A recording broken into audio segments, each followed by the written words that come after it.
This is something new that I really want to try in being able to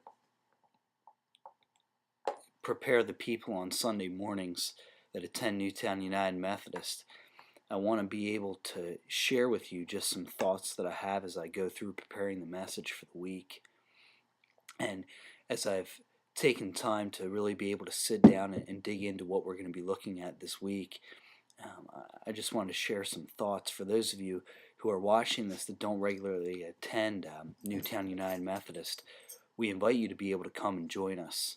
Sunday mornings at 9 o'clock we have worship, and then at 10:30 we have what we call the fellowship lesson time. It's an exciting time where over coffee we just kind of sit there and work through the passage together. But the entire reason for doing this is that we as a church wanted to be able to work on the goal and the New Year's resolution of growing closer to God in 2014 than we were in 2013, and do this together as a church.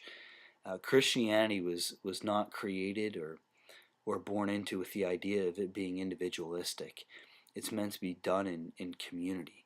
And so as we keep that in mind, we're going to start working through one chapter each week of the book of James for the next 5 weeks.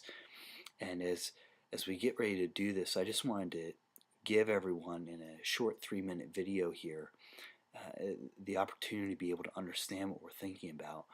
When you look at James 1, it's such an intriguing passage, and this idea of having joy and being joyous in the times of suffering is such a hard concept for us to understand sometimes. Even as I've studied it, it's still a very complex subject, but maybe we need to rethink what the word joy actually means. Maybe it doesn't actually mean happiness. Maybe it's surrendering to God's care will provide us that joy, provide us that understanding. Maybe we just need to think about how we see a word. Remembering in all that God isn't the one who tempts us. It says right in James 1 that that's the case, and sometimes I think that we overlook that.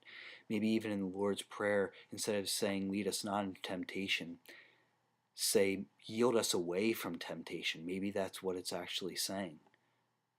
We have the opportunity to be able to live out a genuine faith by controlling our tongue, helping others, and trying not to let this world that we live in corrupt us, which is so hard for us to understand, a principle to come to grasps with. Think of a boat quickly.